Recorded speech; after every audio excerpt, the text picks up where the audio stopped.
হ্যাঁ everyone, welcome back to my channel. চলে এসেছি আজকে একটা ব্রেকফাস্ট রেসিপি নিয়ে। সেটা হচ্ছে ধোসা ইডলি ব্যাটার দিয়ে আপ্পাপাম। তো চলো দেখে নিই তার জন্য কী লাগছে। তার জন্য এখানে আমি 2 কাপ চাল আর 1 কাপ ডাল নিয়েছি। সেটাকে ভালো মতন ভিজতে দিয়েছিলাম ওভারনাইট। তারপরে এটার একটা স্মুথ ব্যাটার তৈরি করে নেব।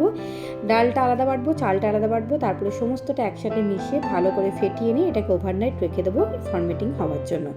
এবার পরের দিন সকালবেলা এটা আবারও নেক্সট পাত্রে এটাকে একটু আলাদা করে নিয়ে যতটা তোমার পরিমাণ লাগবে তার মধ্যে তুমি নুন অ্যাড করে দেবে। নুনটা ঠিক করার আগে অ্যাড করবে, স্বাদ মতো নুন অ্যাড করে দেবে। আর আমি এর মধ্যে কিছু ভেজিটেবল অ্যাড করছি। তার মধ্যে থাকছে গাজর, টমেটো, ক্যাপসিকাম, পেঁয়াজ আর লঙ্কা কুচি। তো তোমার এখানে সব রকম কালারেরই আমি নিয়েছি ক্যাপসিকাম, যাতে দেখতে খুব সুন্দর লাগে। এবারে এর মধ্যে একটা তড়কা লাগিয়ে দেবো। তড়কার জন্য সামান্য পরিমাণ একটু তড়কা প্যান নিয়ে গরম করে তাতে তেল দিয়ে দেবো। তেলের মধ্যে দিয়ে দেবো উড়ার ডাল, red chilli, dry red chilli যেটা হয়, কালো সর্ষে আর কারি পাতা। যখন ফোড়নটা থেকে যখন সুন্দর গন্ধ বেরোতে শুরু করবে, অ্যারোমা বেরোতে শুরু করবে, তখন এটাকে ডাইরেক্ট ওর মধ্যে ছুঁকে দেবো। তোমরা চাইলে এর মধ্যে ছোলার ডালও দিতে পারো, নাও দিতে পারো। আর একটুখানি তোমরা ঝালের জন্য রেড চিলি পাউডার ইউজ করতে পারো। এবার সমস্তটা খুব ভালো করে মিশিয়ে নিচ্ছি। এবার একটা আপ্পাপাম প্যান একদম লো ফ্লেমে গরম করে নিচ্ছি, তাতে অয়েল ব্রাশ করে নিচ্ছি। এবার সমস্তগুলোতে 1 স্কুপ করে দিয়ে দিচ্ছি। আর এটা একদম লো ফ্লেমে 10 থেকে 15 মিনিট বেক করে নিতে হবে।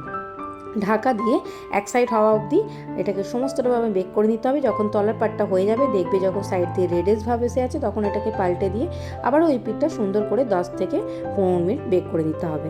এক একটা ব্যাচ করতে ওই আধ ঘন্টার মতনই প্রায় সময় লেগে যায় ধরতে পারো। আবার একটু খানিকক্ষণ তেল দিয়ে দিচ্ছি যাতে তলারটা খুব সুন্দরভাবে কুক হয়ে যায়, যাতে কোনো কাঁচা ভাব না থাকে।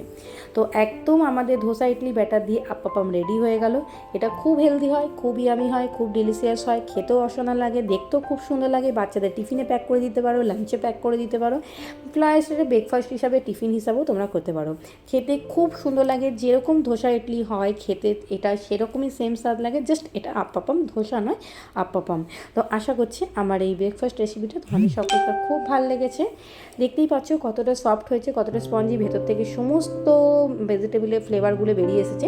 এবার এরকম একটা সাম্বার চাটনির সাথে এটাকে তুমি সার্ভ করতে পারো, র চাটনির সাথেও সার্ভ করতে পারো, কেচাপ, সস, যা কিছুর সাথে এটা সার্ভ করতে পারো। এটা খেতে অসাধারণ লাগে।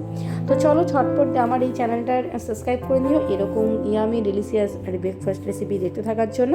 দেখা হবে নেক্সট পরবর্তী আবার রেসিপিতে। চলো টাটা।